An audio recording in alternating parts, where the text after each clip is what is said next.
Mis hermanos, buenas tardes, qué alegría volverlos a acompañar, qué delicia volvernos a conectar por medio de esta plataforma como lo es Zoom, donde hemos venido estudiando ya hoy, completamos, ya vamos por el capítulo 10, entonces, como es costumbre, como ya lo hacemos todos los viernes, vamos a continuar y esta vez vamos a iniciar el estudio desde el versículo 17.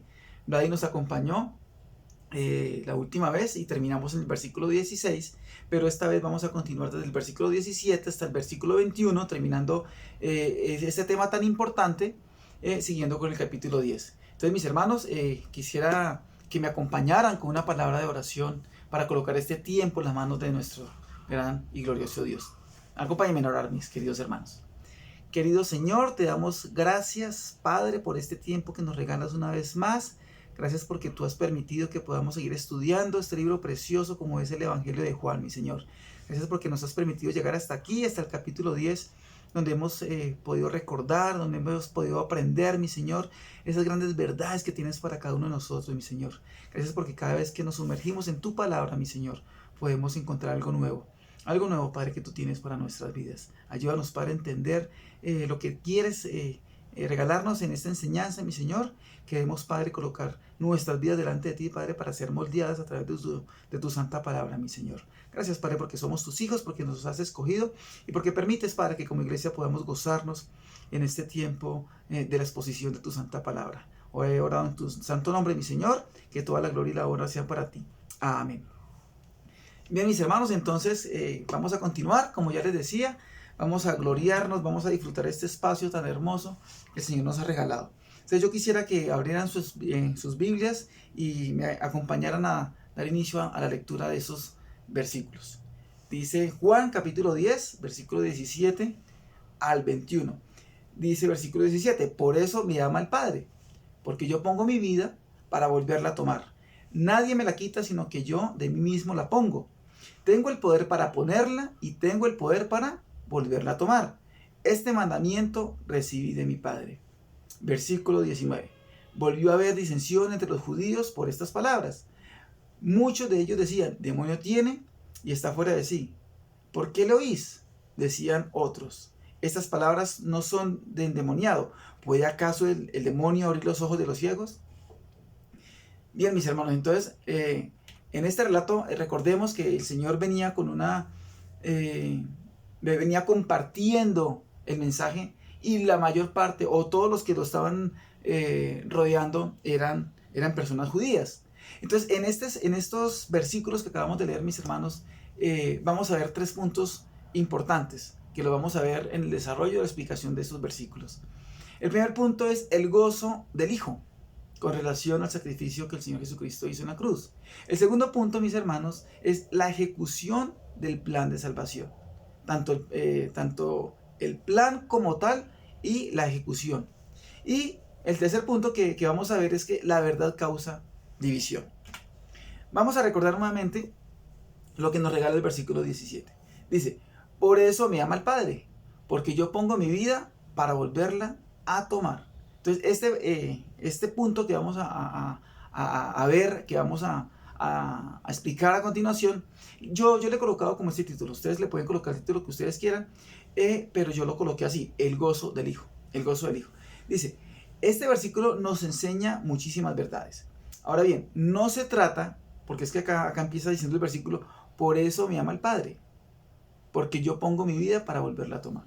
No se trata de creer que el amor del Padre estaba condicionado o estaba sujeto solamente al plan de salvación.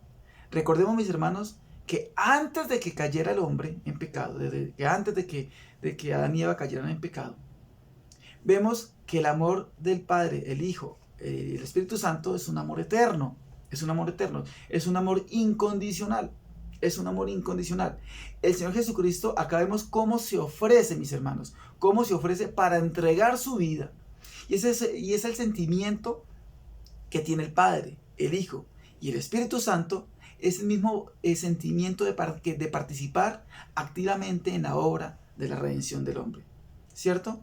No es que el Padre ame al Hijo solamente por el sacrificio, como algunos podrían entender. Acá vemos es una relación infinita de amor que apuntan al mismo objetivo. ¿Y cuál era? La salvación de la humanidad.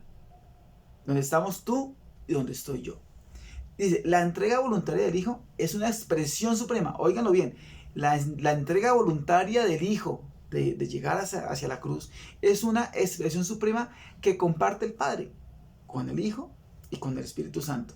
Vemos cómo el Dios Trino participa activamente en el planeamiento y en la ejecución del plan de salvación. Para el Hijo no hay mayor gozo que hacer la voluntad del Padre. Y eso nos lo regala su santa palabra. Para algunos puede ser supremamente difícil de entenderlo. Nosotros más o menos como cristianos hemos logrado entender el amor de Dios para con cada uno de nosotros.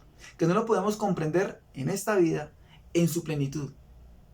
Pero ya podemos entender algo porque ya tenemos el amor de Dios en nuestros corazones, mis hermanos. Humanamente es imposible de entenderlo. Se requiere tener el Espíritu de Dios en cada una de nuestras vidas para entender o para empezar a entender el amor de Dios para cada uno de nosotros. Mire qué es lo que nos regala Hebreos 12:2. Vamos a leerlo. Hebreos 12:2 dice, puesto los ojos en Jesús, el autor y consumador de la fe, el cual por el gozo puesto delante de él sufrió la cruz, menospreciando lo oprobio, y se sentó a la diestra del trono de Dios. Bien, mis hermanos. Entonces, vemos cómo el Señor Jesucristo no fue presionado, vemos cómo el Señor Jesucristo no fue emboscado por los judíos o por el hombre de la época, por llamarlo de alguna manera. Él sabía qué era lo que quería hacer. Lo supo todo el tiempo, desde antes de la fundación del mundo. Desde antes de que nosotros estuviéramos, el Señor ya tenía planeado cómo iba a redimir a la humanidad por medio del sacrificio del Señor Jesucristo. Y eso lo hemos representado a lo largo y a lo ancho del Antiguo Testamento hasta el cumplimiento del tiempo, como lo dice el Nuevo Testamento. Ahora bien, así como el Señor Jesucristo se goza en hacer la voluntad del Padre, vamos a preguntarnos esto de la siguiente manera. ¿Qué tanto gozo nos da a nosotros? ¿Qué tanto gozo nos da a nosotros obedecer la voluntad del Padre? Es una buena pregunta que deberíamos hacernos permanentemente. Ahora, ¿por qué yo les digo esto, mis hermanos? ¿Por qué deberíamos hacernos esa pregunta permanentemente? Porque es una pregunta que tiene que ver con la santificación diaria del creyente. Si tú no te gozas haciendo la voluntad del Padre, si tú no te gozas negándose a muchas cosas que no le gusta al Padre, es bueno que reflexionemos en eso. Bien. Ahora bien, siguiendo un poco más con este versículo, podemos entender que solamente había una sola forma de comprar al hombre caído. Nosotros éramos esclavos del pecado, pero había una sola forma. Y el Señor, el Padre, había establecido cuál era esa forma. El precio era supremamente alto. Y tanto el Hijo como el Padre iban a pagar ese precio. El Hijo colocándose de manera voluntaria, haciéndose hombre y llevando hasta la cruz. Y el Padre y el Hijo de alguna manera también participaron ambos. ¿Sabes por qué? Porque dentro de la ejecución el Padre y el Hijo se separan por causa del pecado de la humanidad. Y esa separación le dolió tanto al Hijo como le dolió también al Padre y por supuesto al Espíritu Santo. La justicia de Dios demandaba sacrificio de sangre. Eso nos lo ha enseñado el Señor a través de su palabra desde el Antiguo hasta el Nuevo Testamento. Mire lo que nos dice Hebreos 9:22. Dice, y casi todo es purificado, según la ley, con sangre. Y sin derramamiento de sangre no se hace remisión. ¿Remisión de qué? Remisión de pecados. Ahora bien, mis hermanos, el sacrificio en la cruz del Señor no fue por accidente, como ya lo mencionábamos. Nosotros sabemos perfectamente que eso obedeció un plan completamente estructurado por el Padre, ejecutado por el Hijo, y con la unción y el acompañamiento del Espíritu Santo. No fue por accidente o porque haya perdido contra quienes fueron y lo crucificaron. No. Mire, todo el sufrimiento que pasó el Señor Jesucristo, desde su persecución, cuando era un bebé, cuando fue negado por el mismo Pedro, cuando fue entregado por Judas, cuando fue arrestado, cuando fue vituperado, cuando fue torturado, cuando su rostro fue desfigurado, cuando fue a la cruz, cuando se desmayó, cuando le colocaron esos clavos, cuando le atravesó la lanza en su costado. Nada de eso fue por accidente. Fue una entrega voluntaria. Él sabía a qué se estaba exponiendo. Ahora bien, llena de esa entrega voluntaria, es llena de gozo por dos importantes razones. Por dos importantes razones podemos entender, mis hermanos, que el Señor Jesucristo se gozó entregándose a la cruz. La primera es porque para obedecer a su Padre. Para obedecer a su Padre. Porque Él se sometió a su Padre. Entonces, para obedecerlo, para agradarlo, Él se gozó. Y la segunda, para darnos vida eterna. Estas dos razones son supremamente importantes y es necesario que las tengamos en cuenta. El Señor Jesucristo fue a la cruz para obedecer por amor a su Padre y por amor a nosotros. Ahora bien, si el Señor quisiera, si el Señor hubiera querido, Él no hubiera sufrido ni un rasguño. Pero Él sabía que era necesario que padeciera por todo eso. Porque es la justicia. Es la justicia que Dios demandaba para perdón de los pecados. Mire lo que nos regala Mateo 26:53. Dice, ¿acaso piensan que yo no puedo ahora orar a mi Padre y que no me mandaría más de 12 legiones de ángeles? Él sabía que el Padre no iba a permitir que el Hijo sufriera si Él así lo quería. Pero mis hermanos, el Señor Jesucristo fue a la cruz, cumplió ese plan perfecto de la salvación para podernos comprar con su sangre preciosa.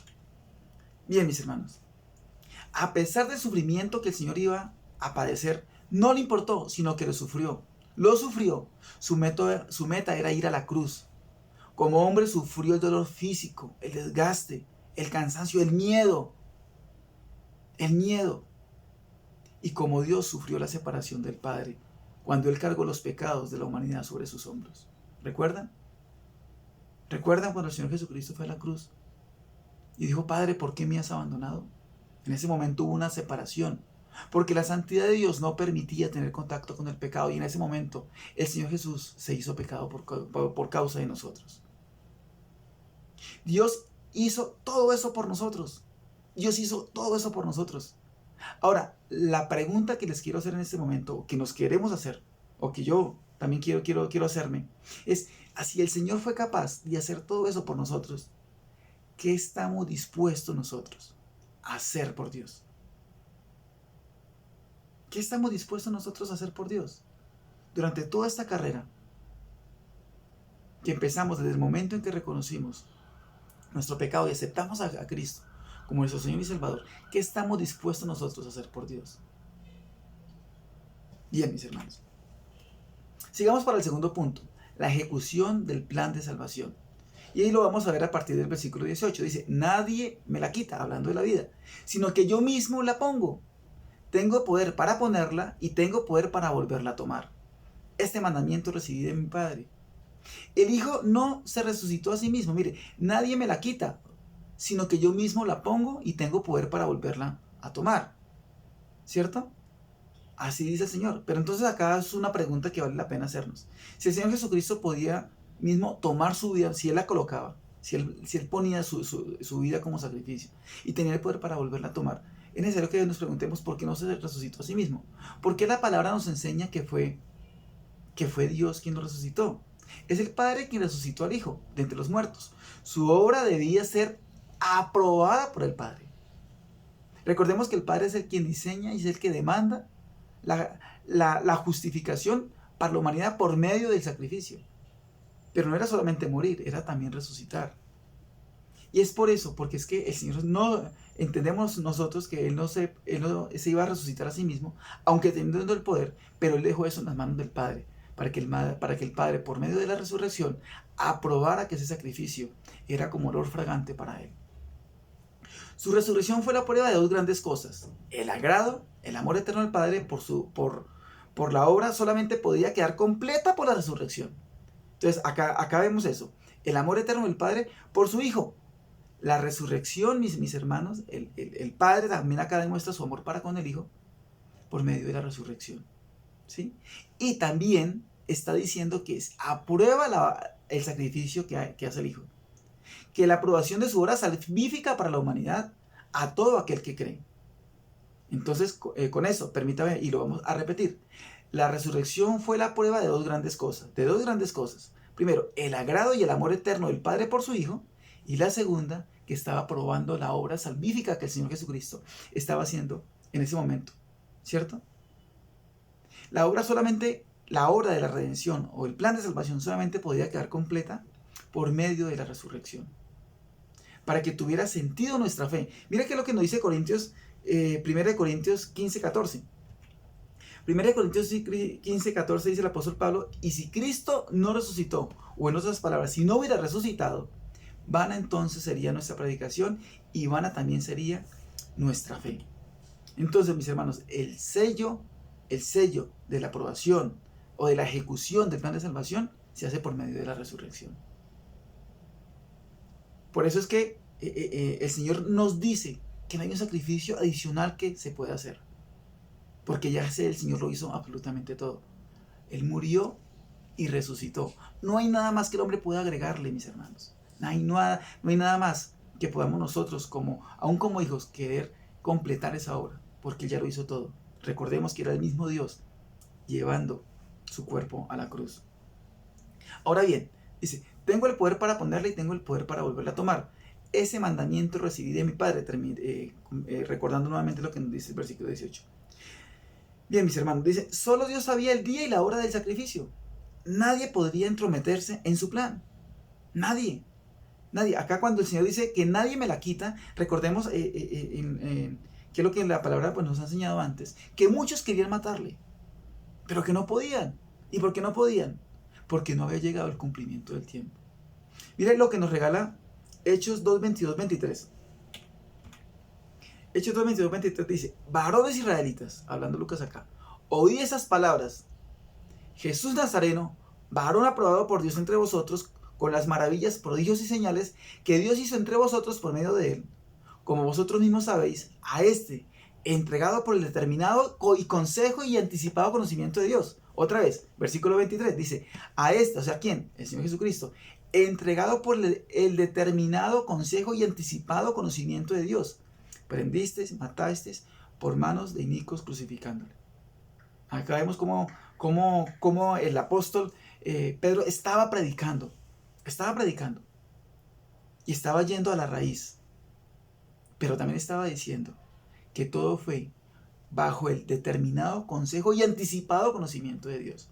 Por eso es que el hombre no podía aprenderle, ni los emperadores, ni los reyes, ni el Sanedrín, ni los que lo traicionaron pudieron prenderle cuando ellos querían, sino que Dios permitió todo eso cuando era el cumplimiento, cuando era el consejo y anticipado conocimiento de Dios. Bien, sigamos, mis hermanos. Dice: los planes de Dios son perfectos. Los planes de Dios son perfectos. Y todas las cosas en Él subsisten. Inclusive la vida y la muerte no están fuera del control de Dios. Vamos a ver qué nos dice Gálatas 4:4. Dice: pero cuando vino el cumplimiento del tiempo, Dios envió a su Hijo, nacido de mujer y nacido bajo la ley, para que redimiese a los que estaban bajo la ley, a fin de que recibiésemos la adopción de hijos. Volvemos acá, Gálatas nos está diciendo que el Señor tiene el control de todo. Por eso es que vemos acá en un versículo donde dice que muchos querían prenderle. Mire, vamos a leer Lucas 4, 29 y 30. Dice: y levantándose le echaron fuera de la ciudad y le llevaron hasta la cumbre del monte sobre la cual estaba edificada la ciudad de ellos. ¿Para qué? Para despeñarle. Pero mire que lo que nos dice el versículo 30. Mas él pasó por medio de ellos y se fue. El Señor Jesucristo, por lo que estaba siendo acusado, era para que lo hubieran lapidado hace muchísimo rato si hubiera sido un hombre normal. Como pasó con el pobre Esteban. Pero con el Señor Jesucristo no lo hicieron. ¿Por qué? Porque Él era Dios y Él tenía el control de todo. Inclusive del día en que Él iba a entregarse para morir por nuestros pecados. Mi hermano, mi hermana, vale la pena preguntarnos con estos versículos que nos está regalando el Señor. ¿Tú ni yo estamos fuera del control de Dios. No estamos fuera del control de Dios. Él te conoce, Él me conoce. Él ve el producto terminado en cada uno de nosotros. ¿Alguna vez, quiero que también nos hagamos esta pregunta, ¿alguna vez te has sentido fuera del control de Dios? Posiblemente en nuestras desesperaciones, posiblemente en nuestra carne, pero la palabra nos dice que no estamos fuera del control del Señor, que Él conoce nuestro andar, que Él conoce nuestro caminar, que todas las cosas en Él subsisten. Sigamos, mis hermanos. Ahora bien, si el Señor utilizó la muerte del Señor Jesucristo para darnos vida, ¿será que ahora que somos sus hijos no nos dará con Él también todas las cosas? Eso nos lo dice Romanos 8:32. El plan de salvación fue un plan completamente planeado y autorizado por el Padre. Eso nos lo está diciendo el Señor Jesucristo en esta parte del versículo 18. Dice, este mandamiento recibí de mi Padre. Entonces, mis hermanos, acá nos está diciendo que fue planeado y autorizado por el Padre para el perdón de nuestros pecados. El Señor Jesucristo no actuaba por cuenta propia. Cuando Él dice que Él recibió ese plan, está diciendo que Él no actuaba por cuenta propia. Que el Señor Jesucristo, el Padre y el Espíritu Santo tienen la misma línea de pensamiento. Tienen la misma línea de pensamiento. Él no actuaba por cuenta propia, sino más bien vemos que la redención de la humanidad era la voluntad tanto del Padre y del Hijo, unidos en un mismo propósito. ¿Cuál era ese mismo propósito de amor? ¿Cuál era? La salvación de la humanidad. Como resultado, proveen una ruta de escape para la culpa y la paga del pecado de cada uno de nosotros. Y de esta manera permitir, mis hermanos, que el hombre por medio de Cristo entre a la presencia de Dios sin mancha y sin pecado. Vamos a ver qué nos regala Apocalipsis 19, 7 y 8. Dice, gocémonos y alegrémonos y démosle gloria, porque ha llegado las bodas del Cordero y su esposa, o sea la iglesia, se ha preparado. Y a ella se le ha concebido que se vista de lino fino, limpio y resplandeciente, porque el lino fino en las acciones justas de los santos. Porque el lino fino es las acciones justas de los santos. El Señor Jesucristo nos está presentando sin mancha, sin pecado. Y eso también, ¿sabe quién nos lo dice? Efesios 5, 27. Vamos a leerlo. Dice, a fin de presentársela a sí mismo. ¿Quién? A la iglesia, a nosotros, al cuerpo de Cristo, como una iglesia gloriosa, que no tuviese mancha ni arruga, ni cosa semejante, sino que fuese santa y sin mancha. Qué hermosos versículos, mis hermanos. Efesios 5:27, Apocalipsis 19:7 al 8. Bien, solo Dios sabía el día y la hora del sacrificio. Nadie podía entrometerse. Nadie, absolutamente nadie, mis hermanos. Con el fin de presentarnos como una iglesia limpia, sin mancha, sin pecado, delante de la presencia de Él. Bien, mis hermanos. Ahora vamos al siguiente punto. La verdad causa división. Y lo vamos a empezar con el versículo 19. Dice, volvió a haber disensión entre los judíos por estas palabras. Versículo 20. Muchos de ellos decían, demonio tiene y está fuera de sí. ¿Por qué lo oís? Decían otros, estas palabras no son de un endemoniado o no son de endemoniado. ¿Puede acaso el demonio abrir los ojos de los ciegos? Mis hermanos, este tercer punto se llama la verdad causa división.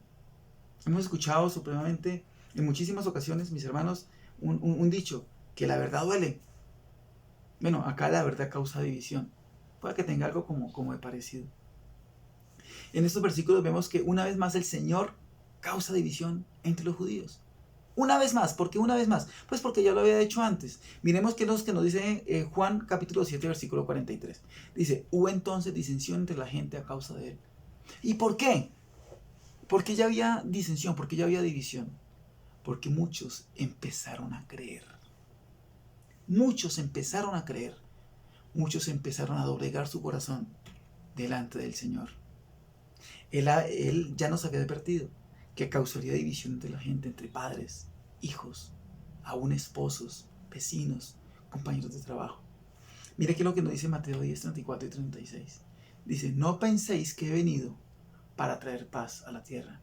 No he venido para traer paz, sino para traer espada, porque he venido para poner en disensión al hombre contra su padre, a la hija contra su madre y a la nuera contra su suegra. Y los enemigos del hombre serán los de su casa. Mis hermanos, yo creería que todos nosotros, de alguna manera, hemos sido aislados, hemos sido discriminados por nuestra fe, porque hemos depositado nuestra fe en el único camino, la única verdad y la única vida. El cristiano es sinónimo de discriminación en muchos casos, en muchísimos casos. Que los evangélicos, que los aleluyas, que miren una cosa y que la otra. Pero también no podemos negar que también somos sinónimos de confianza, somos sinónimos de ejemplo, para aquellos obviamente que dan buen testimonio. Para aquel que quiera seguir a Cristo y siga sus pasos, marcamos la diferencia. Dice la palabra, porque somos luz en medio de las tinieblas, porque somos la sal de la tierra. Qué hermoso, ¿no, mis hermanos? Lo que ha hecho el Señor con cada uno de nosotros. El Señor dijo que por causa de Él íbamos a sufrir. Si se acuerdan, que seríamos aborrecidos. Eso nos lo dice Mateo capítulo 10, versículo 22. Pero que si en medio de todo eso, alguno prefería o amaba más a su padre, a su madre, a sus hermanos, o a cualquier otra cosa, antes que al Señor, no seríamos dignos de Él. Eso nos lo dice Mateo 10, versículo 37. Mis hermanos, con esto quiero hacerles la última pregunta, o que nos hagamos la última pregunta. ¿Qué te ha costado seguir a Cristo? Pero también yo te hago otra pregunta, partiendo de esa. ¿Hasta dónde irías o hasta dónde iríamos por causa de Cristo? Mis hermanos, nosotros nos hemos matriculado en la universidad de Dios, pero en esta vida no nos vamos a graduar.